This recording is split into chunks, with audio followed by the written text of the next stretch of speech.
comunicação é uma das atividades cotidianas centrais de toda a vida humana.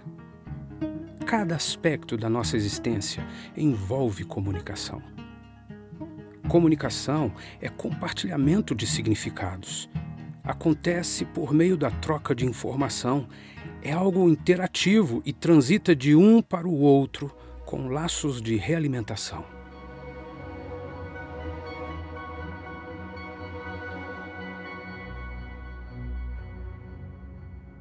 Desde a infância, acumulamos experiências sociais por meio da interação com outros. A educação, a formação intelectual, os negócios comerciais, tudo depende da comunicação. Lidamos com os elementos do meio ambiente por meio de interação social. Dependemos de relacionamentos. Temos comunicação conosco mesmo, em pensamentos. Interagimos com as nossas emoções. Tomamos decisões, compartilhamos projetos, ações.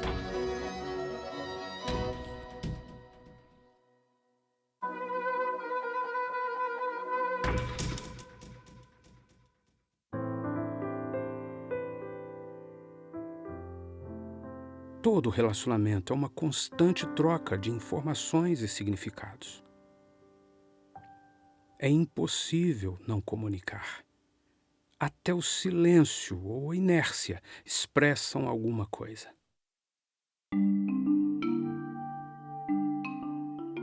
A conversa, o diálogo, podem ser como um jogo. As atitudes de um acionam reações no outro. Algumas vezes, o jogo pode ser pesado.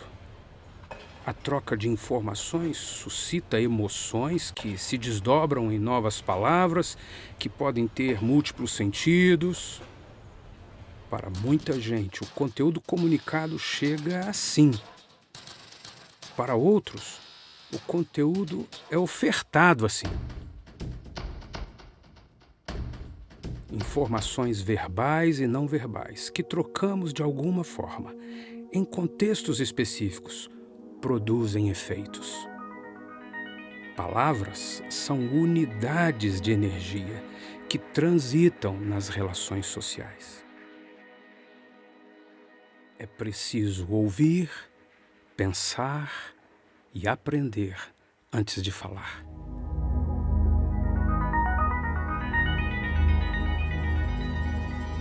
Comunicação é a essência da vida humana e está presente na vida de todo ser humano desde o princípio da sua existência.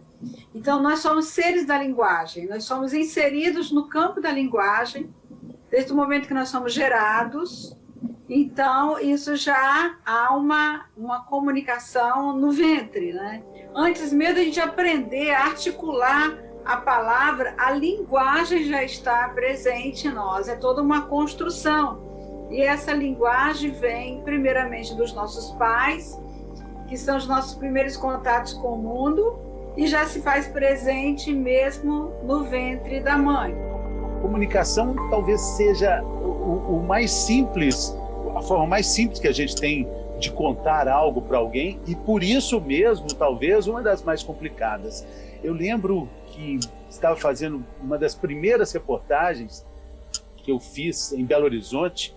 Tinha um incêndio, eu tinha acabado de chegar na TV Globo, tinha uma responsabilidade imensa, né? Puxa vida, era um sábado à noite, plantão. Se fosse um dia normal, seria um repórter mais experiente para fazer isso. Um incêndio de grandes proporções. Eu cheguei lá, estava acontecendo isso. Qual era a minha função? Qual era o meu objetivo? Comunicar o que estava acontecendo ali para quem fosse ver a reportagem. Por muita sorte, eu estava trabalhando com um cinegrafista muito experiente. Eu estava completamente desorientado. Eu ia para lá, ia para cá, eu pensava em falar com um bombeiro, eu via que estava caindo um teto, eu fiquei completamente esbaforido.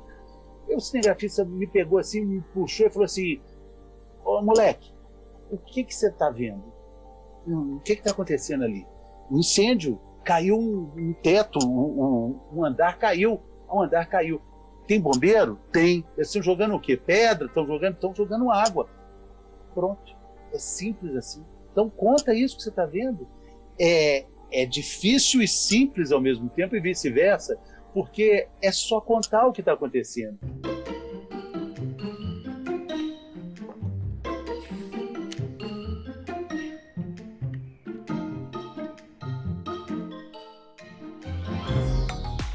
Quando a gente está falando de comunicação, a gente está falando de um território comum. Há uma ação comum acontecendo. A comunicação é um terreno, é um território de manifestação desse lidar comigo o tempo todo.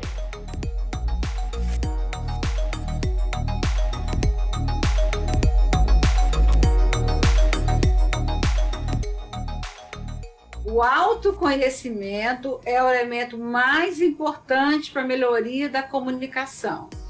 Quanto mais você se conhece, quanto mais você percebe, né, e para avaliar suas reações, porque as ações são previsíveis, fruto da nossa elaboração mental, né? Eu posso parar e pensar, eu vou falar isso, isso e isso.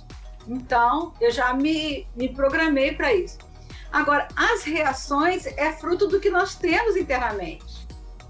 A nossa comunicação intrapessoal está lá, né? É aquilo que nós conversamos. Se uma pessoa tem insegurança, ela já vai para um momento desse, um contexto desse, ela já vai insegura naquilo que ela vai falar. E se alguém toca num ponto que pode tocar ali na sua dor, o seu mecanismo de autodefesa vai imediatamente ser liberado, porque é uma reação espontânea. Então, quanto mais eu me conheço, mais eu tenho condições de trabalhar a minha comunicação.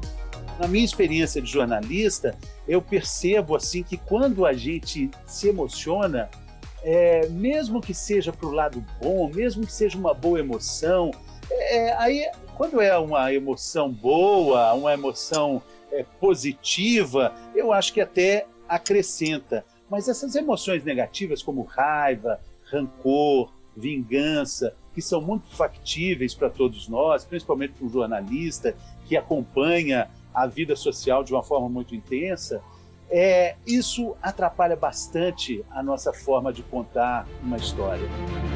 Aí é um trabalho bacana quase que de investigação, né, de Sherlock Holmes. Eu brinco que essa coragem de olhar para dentro, a primeira convergência que tem que acontecer é eu conseguir alinhar o meu ponto de vista tão conflituoso nesse território da comunicação externa comigo. Eu preciso convergir isso aqui comigo, eu preciso de alinhar o que se passa dentro de mim. Naturalmente, eu vou precisar de ir para a minha história, para a relação que eu estabeleci lá atrás com os meus pais.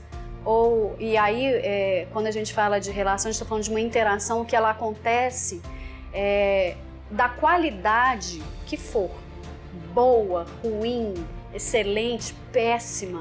A gente pode até dizer que não aconteceu, que não teve interação nenhuma, mas sempre tem um marco, tem um traço, tem algo que marca a minha maneira de estar no mundo nessas interações.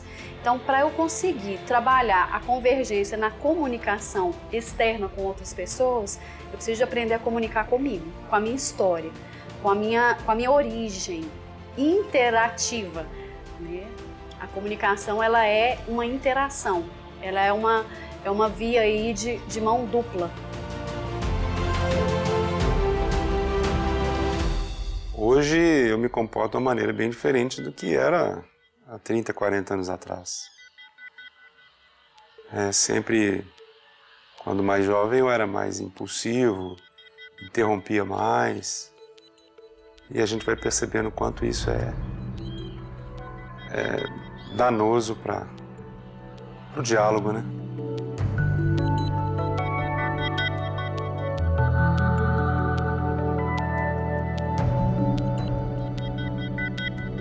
Depende muito do seu dia, né? O que você está passando, as coisas internas, e muitas vezes você está tão atribulado que você não consegue ouvir. Quando eu estou ouvindo uma pessoa, um questionamento, alguma coisa, Dependendo da situação, eu atropelo a pessoa, não deixo ela terminar. Às vezes eu tenho um pouco dessa dificuldade por lidar um pouco com a minha ansiedade. Eu sou uma pessoa naturalmente ansiosa, então muitas vezes eu tenho um pouco de dificuldade de esperar a pessoa terminar, principalmente se for uma pessoa muito lenta. Aí geralmente eu corto e já respondo a pessoa no meio não deixo a pessoa terminar. O meu natural, quando eu escuto uma pergunta, um questionamento, é esperar um pouco antes de responder. Eu não sou imediatista a ponto de responder de uma vez, não. Sou mais tranquilo. É impossível não se comunicar. A gente foi feito para comunicar, para se relacionar.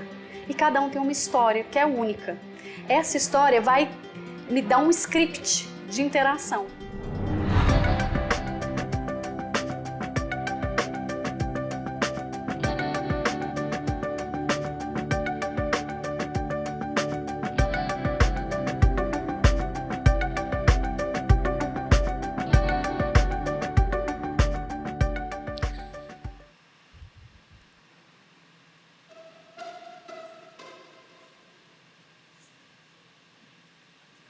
Eu acho que eu sou ansioso.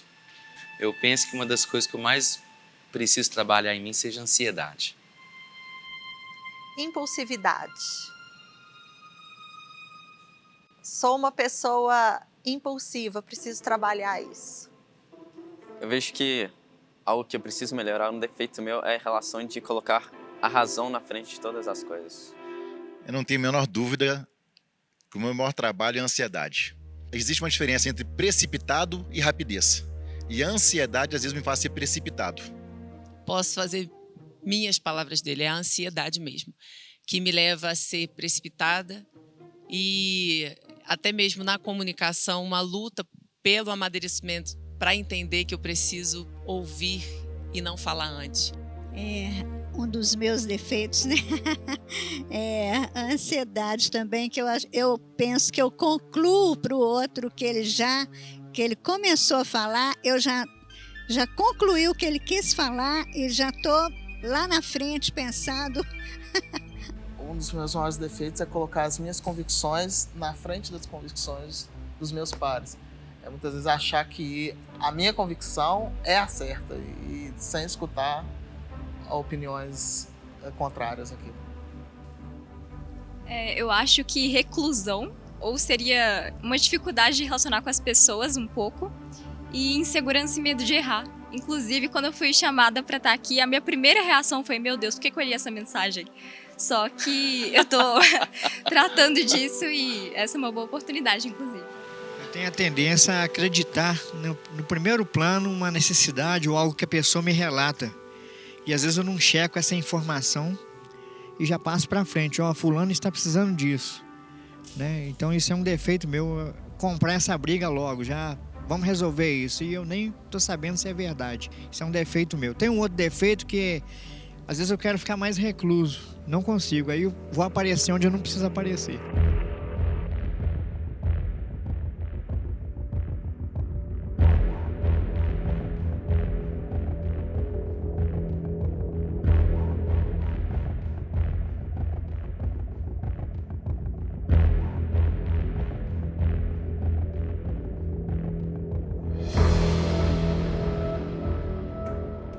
Eu costumo dizer que tem um mecanismo de defesa muito forte, que é a proteção, né, da personalidade, que a gente poderia dizer da dor.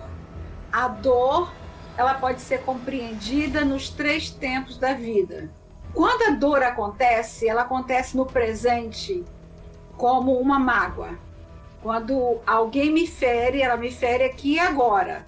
Ela diz algo que toca lá num ponto que me produz uma dor, um sofrimento de alguma coisa que eu já vivi lá no passado. Então, naquele momento ali, aquela dor vai me levar a uma linguagem interna. Quando acontece a dor no presente, é como se a pessoa criasse uma linguagem interna, dizendo assim, não, nunca mais ninguém vai me machucar assim. Ela guarda a dor que vai para o passado e ela passa a viver no mecanismo de defesa, o defensivismo, onde ela se cerca de cuidados para não sofrer novamente. E no ditado popular diz que a melhor defesa é o ataque, não é? Então, se eu percebo que o outro tem algo para me dizer que vai acionar a minha dor que eu joguei lá para o passado, para o meu inconsciente, antes que aconteça, eu já vou tentar neutralizar a comunicação do outro. Então, eu já vou agredir o outro. Ele não é o objeto que me feriu. A minha mente vai lá, busca aquela dor que está lá guardada e traz ela para o presente.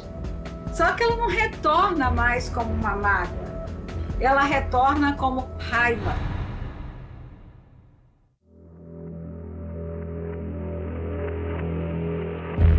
A pessoa fica num estado de angústia, de turbulência na alma, de agitação.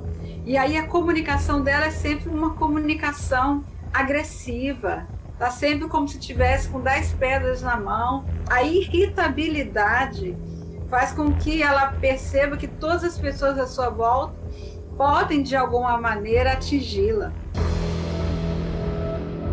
Porque ela vive hoje tentando se proteger de sofrer amanhã a dor que ela já conhece de ontem.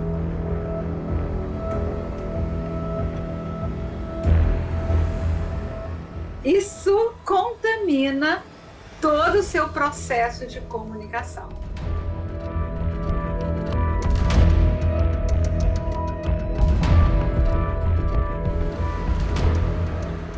Interessante pensarmos que, no fundo, todas as pessoas ouvem e veem as situações com as suas lentes da vida. É impossível separar a imagem ou aquilo que a pessoa está ouvindo daquilo que ela já viveu. Então tem muitas pessoas que ao longo da vida têm dificuldade de discernir ou de separar daquela visão, né? Quando a pessoa tem uma visão, olha, a minha história familiar foi de um pai violento. Então a pessoa muitas vezes, a visão que ela tem de relacionamento é aquilo que ela carrega consigo. Então é uma das grandes dificuldades a pessoa discernir daquilo, das suas lentes, daquilo que já está dentro da sua ideia, daquilo exatamente que está sendo dito para ela. Quando eu me sinto ofendida, assim, inferiorizada nesse sentido, o primeiro pensamento que me vem é reagir, às vezes com grosseria, coisas assim. Mas eu penso, não, talvez eu já reagi assim com alguém. Então eu vou me controlar, respirar fundo e tento agir de outra forma. A nossa natureza é dar de volta, né? Mas a gente precisa ter esse autocontrole de não reagir segundo o outro. Eu sempre tive um sentimento de rejeição muito grande na minha vida. Minhas reações eram totalmente moldadas, né? Influenciadas pela minha rejeição, pelo meu sentimento de rejeição. Então, qualquer crítica que eu recebia, ela certamente me abatia, né? A crítica, quando era algo assim um pouco mais agressiva, eu me defendia sendo agressiva. Mas tudo isso era reação da rejeição que eu tinha. Esse é um dos maiores grandes problemas da comunicação. A pessoa muitas vezes fala algo e a pessoa ouve outra coisa porque ela está carregando consigo autodefesas que foram criadas por esse histórico. Essa possibilidade das pessoas reconhecerem o erro. Um mediador ajudaria muito nessa situação e com certeza você pode afinar o seu ouvido e ouvir melhor. Trocar as lentes do seu óculos, né? Nem todo lugar que você vai ou nem todo momento do dia você pode usar óculos de sol. Então às vezes nós temos que tirar os nossos óculos de sol para que possamos enxergar melhor a luz daquele caminho, para que possamos definir o melhor trajeto. Sempre que possível, numa situação que eu possa criar uma segunda conversa, eu tento criar essa segunda conversa. Porque normalmente, eu estou falando por mim, você quer nivelar a pessoa pela sua régua. E sempre. E a dificuldade é você entender o tamanho ou a altura da régua do outro. Então, quando a gente para e cria uma segunda oportunidade, normalmente a conversa flui de uma forma mais natural, seja de um lado ou seja do outro, porque nem sempre estamos com a razão. Geralmente as pessoas se comunicam defensivamente. É o que mais está atento. Quando a gente fala defensivamente, é porque eu estou tentando segurar quem eu sou e preservar a minha identidade. Isso é precioso, porque a gente tem que se preservar. A gente tem que dar conta de cuidar primeiro daqui para depois ir para lá, para o outro. Mas o que a gente mais percebe é que a dor, há muitas feridas lá dentro, sabe? Então, quando eu vou me comunicar, quando eu vou estar com o outro, normalmente é uma oportunidade de revisitar situações que me doeram. Então, eu fico aqui me protegendo.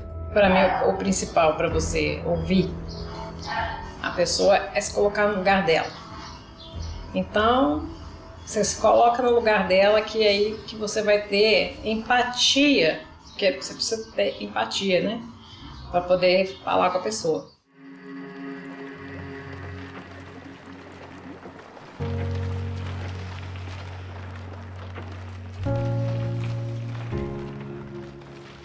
Se a gente pudesse representar a mente humana, né, de uma forma topográfica, ela seria um iceberg.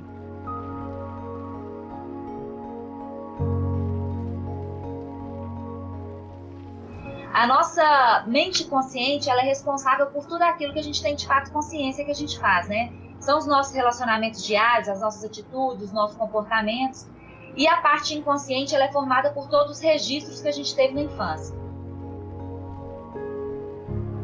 A criança ela é igual uma esponja, né? Tudo que acontece durante a primeira infância dela, ela absorve sem filtro. E aí, uma criança que teve o registro de carinho, amor, afeto, segurança, lazer, diversão, ela vai crescer de uma forma. Em contrapartida, a criança que teve o registro de maus tratos, abuso, abandono, desamparo, frio, fome, ela vai crescer de outra forma. Isso tudo acontece de 0 a 7 anos de idade, que é o que Freud falava que é a fase da primeira infância, né, do desenvolvimento psíquico ou formação do caráter. E enquanto a gente se relaciona de forma consciente, o que bate é o inconsciente. Por quê? Porque é no inconsciente que estão gravados todos os nossos valores, os nossos princípios. E todas as vezes que eu gosto de alguém ou que eu não gosto de alguém, é a mente e a resposta desse gostar ou desse não gostar vai estar nessa mente inconsciente. Mas é ela que motiva a gente de agir da forma que a gente age, né?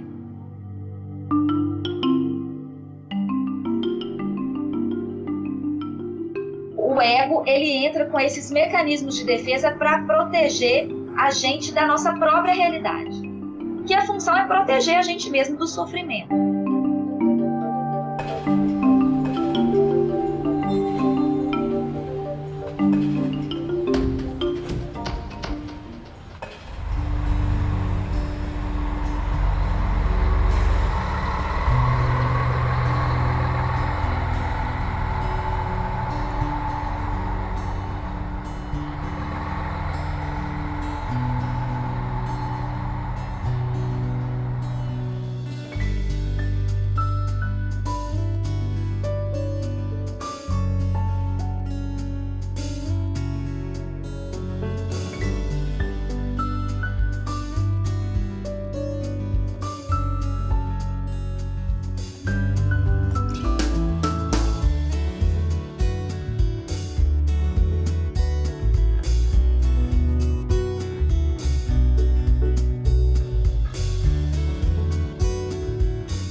A formação reativa ela é um mecanismo de defesa que a gente mostra exatamente o oposto do que a gente sente. Então, aquela pessoa que é extremamente agressiva, que tem um comportamento agressivo, a gente tende a achar que ela é agressiva, mas de fato ela não é. O que ela sente de fato é uma insegurança muito grande, uma falta de autoconfiança, Só que um mecanismo de defesa entra em ação e ela agride para defender ela de alguma insegurança que ela tem. Mas nem ela sabe disso. A projeção, ela é o mecanismo de defesa que fala com a gente o seguinte: na incapacidade de perceber ou de admitir que a gente tem algum problema, é mais fácil a gente apontar para o outro e projetar no outro aquele problema. Então, quando eu penso assim, eu acabei de conhecer uma pessoa, aí eu falo assim, nossa, fulano não foi com a minha cara. Na verdade, você não tem como saber isso, porque você não está dentro da cabeça da pessoa para achar isso, né? E para identificar o que ela achou ou não. Você projeta para ela uma incapacidade sua de perceber que você não foi com a cara dela. Então, todas as vezes que eu aponto para o outro, na verdade, eu estou apontando todos os dedos para mim. Freud tinha uma frase que é bem famosa, né? Que é, quando Pedro fala de Paulo, eu sei mais de Pedro que de Paulo. Né? Enquanto você fala muito do outro, na verdade, você está falando de você mesmo. Né? Porque eu só consigo perceber no outro aquilo que tem em mim mesmo. Seja como excesso, seja como falta. Né? Eu não consigo identificar no outro aquilo que eu não tenho. O outro é um espelho meu. Então, a projeção, ela explica muito bem isso, né? Que eu projeto no outro aquilo que eu não dou conta de enxergar em mim. A negação é aquele mecanismo de defesa que ele me impede de ver a realidade da forma como ela é. Existe o luto. E o luto, ele tem várias fases. A negação é a primeira fase do luto. Você nega completamente a realidade. Você finge que aquilo ali não está existindo para você não sofrer. Então, você nega que a pessoa morreu, você acha que ela vai voltar. Você nega que você quebrou sua empresa. Né? Você acha que a empresa ainda existe. Então, a negação ela é muito presente para proteger a gente de uma realidade, de um sofrimento que a gente não dá conta de admitir ele, de suportar. A sublimação é quando eu me esmero em uma esfera da minha vida porque falta em outra. Né? Então, é você, todo excesso esconde uma falta. Né? Então, o workaholic é isso. Ele tem aquele excesso ali para esconder uma falta em uma outra esfera da vida que ele não está conseguindo suportar. O deslocamento.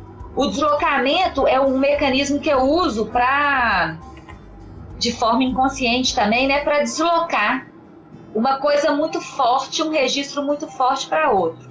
Então, eu desloco o medo de uma pessoa, mas para a minha mente não entender que eu tenho medo daquela pessoa, eu desloco para um outro objeto. Mais compreensível, que seria uma barata, um cachorro, qualquer coisa, né, assim... É inconsciente também, mas é o deslocamento de uma característica de uma pessoa para um outro objeto. O recalque é quando eu tenho situações muito traumáticas na minha vida, eu coloco para debaixo do tapete mesmo, ou eu guardo ele em alguma caixinha assim, bem escondida lá no inconsciente para eu esquecer daquilo, para eu bloquear aquilo. Então é muito comum em traumas, em abuso, na infância e tal. Eu simplesmente esqueço, eu recalco aquele fato para me proteger da realidade. Em algum momento da vida, aquilo vai ressurgir de outra forma.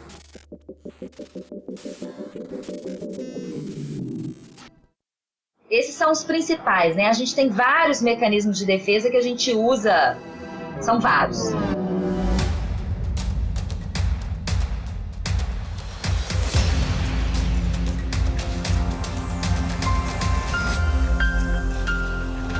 Eu, como jornalista, como repórter, como mãe de 2 crianças, como pesquisadora de comunicação, a gente consegue ver cada vez mais que tudo aquilo que a gente fala nem sempre é recebido da forma como a gente quer que seja entendido pelo receptor. Porque aquela pessoa que é o receptor, e eu nem gosto de usar esse termo, mas aquela pessoa a quem eu me dirijo, quando ela ouve algo que eu estou comunicando, ela não recebe como uma tela em branco. Ela vem de um contexto, ela tem um repertório anterior, ela tem conhecimentos prévios sobre aquele assunto que está sendo falado. Toda a comunicação também é carregada de uma série de deixas simbólicas. Então, a forma como eu falo, né, que eu estou proferindo um texto, não é apenas um texto falado. A forma como eu gesticulo comunica, a forma como eu olho comunica, a forma como eu me expresso comunica.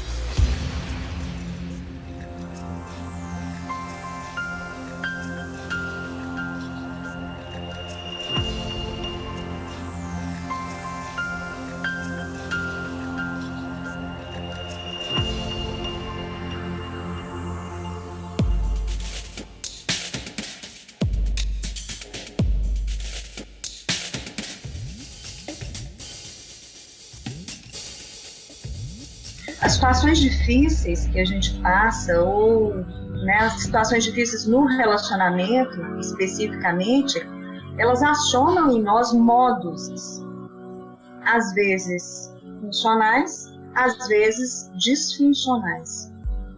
Esses modos, provavelmente eles trazem uma alteração de emoção para mim. Às vezes eu consigo perceber muito mais rápido a emoção, a raiva, a indignação, a ira, a impaciência, a intolerância. E às vezes o pensamento, como ele é tão fugaz, eu não consigo percebê-lo tão rápido. Mas quem está definindo aquele tipo de emoção é o pensamento. Quando a pessoa fala, você fez, o você, ou a intensidade do você, eu acho que já arma. É como se fosse uma sentença de culpa. Isso. Exatamente. É a tal da linguagem, né? Um fala A e o outro entende B. A expressão também que intimida é apontar, né? Apontar o dedo, ou gesticular muito com as mãos, assim. Também é uma forma que intimida e me faz também recuar nas respostas. Eu fico com medo. Eu, inclusive, até me afasto um pouco. Eu fico com receio. Uma pessoa que está tentando vencer as autodefesas que ela tem dentro dela, ela já tem metade do caminho andado. Porque ela está tentando, ela está olhando para isso, ela está atenta. Esse é o primeiro ponto que a gente precisa de considerar. Especialmente numa vida de um casal, duas pessoas que vieram de duas famílias, duas realidades, duas culturas. Aí é um desafio. Porque eu acho que as reações dependem do que você está passando e sentindo naquele momento.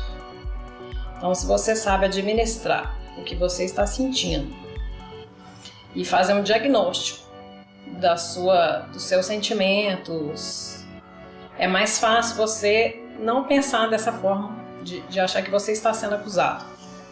Então, é uma mudança de comportamento, de atitude, de pensamento. Quando eu tenho um autoconhecimento, eu começo a parar para entender isso. O que eu estou pensando? O que essa situação me fez pensar? Qual pensamento está passando dentro de mim?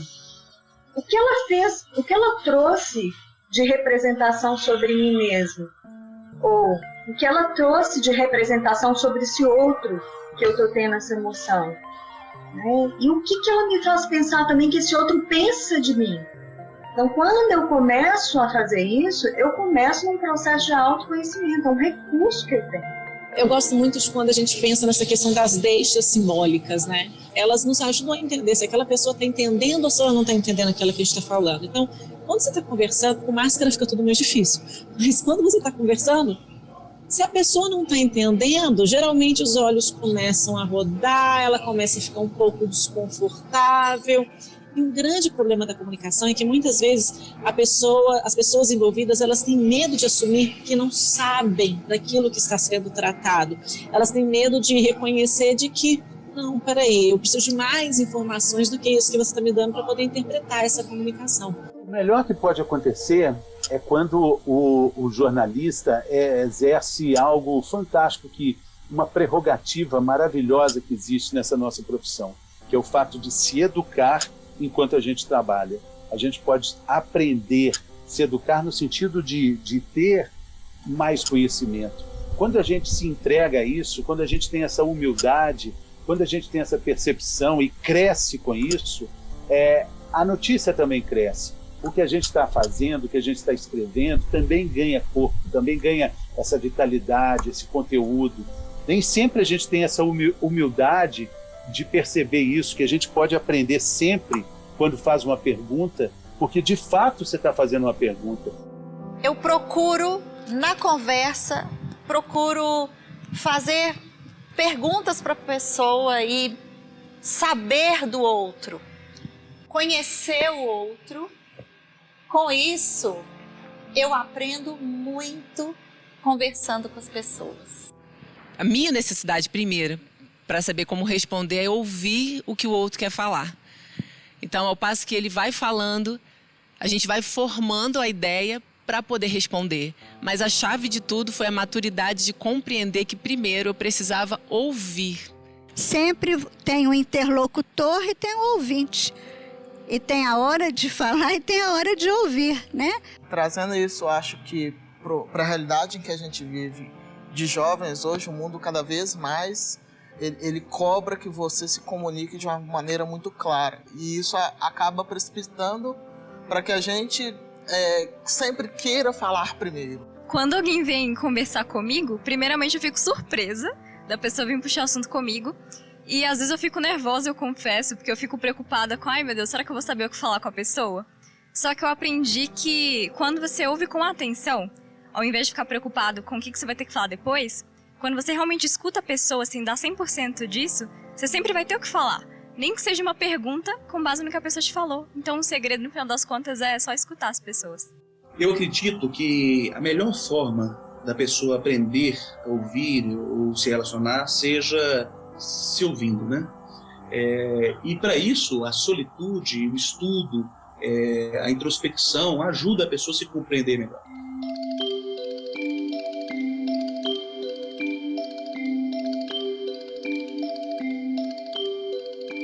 Tem uma ferramenta muito boa, que é a janela de Johari. A janela de Johari mostra 4 janelas: aberta, cega, secreta e desconhecida.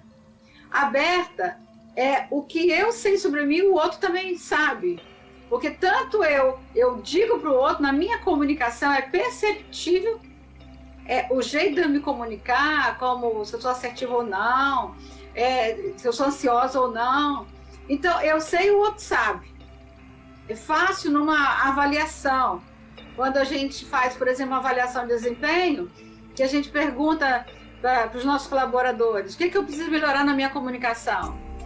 E ele diz, você é muito ansiosa e quando você fala rápido demais e aí você não consegue ser objetiva e prática naquilo que você diz. Ok, tá certo, verdade. Então, eu aceitei, sei que é isso, eu preciso trabalhar. Se eu consigo me mostrar, eu abro uma porta lá no outro para ele também conseguir se mostrar. A comunicação, ela é eficaz quando há um encontro simétrico, ele é igual, 2 pessoas querendo se encontrar. E o encontro, eu vou precisar de me movimentar, eu vou ter que ter flexibilidade para estar junto, né? Mas quando eu estou rígida e eu não me mostro, eu quero mostrar você e trazer para esse palco que você está errado, aí eu já perdi qualquer possibilidade desse encontro acontecer na ação comum de se comunicar. A janela cega é como o outro me vê e eu não vejo. E aí, como que eu vou melhorar isso? Eu preciso do feedback do outro. Eu só consigo melhorar se eu escutar o que o outro fala. E aí, como que eu vou receber um feedback para melhorar a minha comunicação se eu não tiver um senso crítico, se eu não for uma pessoa que preciso me desarmar, se os meus mecanismos de defesa, naquele momento, reconhecer o feedback como algo que pode ser agressivo para mim, pode me atingir, a tendência, não quero que você fale. E aí quando a pessoa dá o feedback, a tendência é se justificar. Opa, peraí, não é assim não. Não, mas eu agi assim naquela situação porque você também falou assim. Então, o mecanismo de defesa leva a se defender e acusar o outro, não é? E aí, nesse momento, quando eu quero crescer, quando eu quero me conhecer, eu posso perguntar, em que circunstância, em que situação você percebeu que eu agi assim? Me fala porque eu quero melhorar. Quem consegue desenvolver essa habilidade da escuta ativa se torna um excelente comunicador em qualquer esfera. Esse é um dos princípios básicos. Quando a pessoa para te escutar, a outra se sente respeitada, valorizada. Quando isso não acontece, a pessoa se sente desrespeitada, né? Então, quem consegue desenvolver essa habilidade da escuta ativa, consegue ser um excelente comunicador. Áreas secretas são coisas que eu sei sobre mim e que o outro não sabe. Por exemplo, se eu sou uma pessoa insegura, estou num cargo de gestão, eu vou fazer tudo para que as pessoas não percebam. Então, essa área secreta eu não vou desenvolver, eu não vou melhorar. Eu preciso ser uma pessoa mais aberta. Eu preciso dizer quando alguma coisa naquele cenário me afeta. Quando você fala assim, eu me sinto assim. Então, eu dou o feedback para o outro. E aí eu posso melhorar a minha comunicação. À medida que eu amplio a minha janela aberta, minha área aberta, eu diminuo o cego, se eu recebo feedback, e eu diminuo a secreta, se eu dou feedback, se eu sou aberta, se eu falo de mim. O que isso faz? Amplia a minha área desconhecida, porque aparecem potenciais que nem eu sabia que tinha. Sabe, naqueles momentos de alta demanda, que você tem uma pressão enorme e que você não sabe o que falar, quando você já ampliou essas áreas, surge na hora, internamente, você recebe ali as palavras necessárias, a compreensão necessária para você se posicionar. Aí acontece e fala, opa, nem eu sabia que eu tinha esse conhecimento, nem eu sabia que eu podia falar sobre isso, agir assim, reagir. Então, aí a gente passa a ter um domínio maior, né, das questões que acontecem à nossa volta. Então, o autoconhecimento ajuda a gente a saber que mecanismos de defesa estão muito fortes na nossa vida e precisam serem enfraquecidos. A chave é a humildade. A chave é a humildade. Verdade.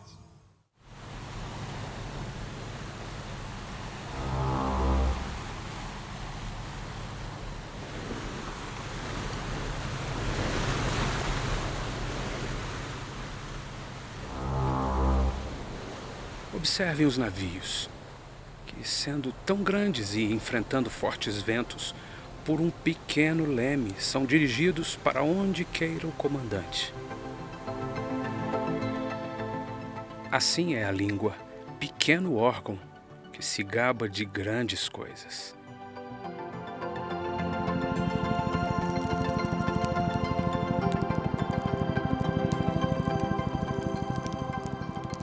Veja como uma fagulha põe em brasas tão grande selva. Ora, a língua é fogo, contamina o corpo inteiro e não só põe em chamas toda a carreira da existência humana, como também é posta ela mesma em chamas.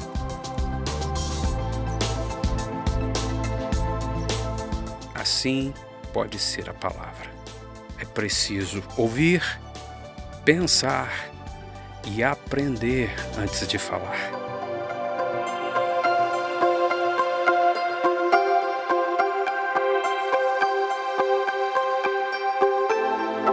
Eu vejo que as pessoas que falam menos e escutam mais, elas são bem mais sucedidas nos relacionamentos.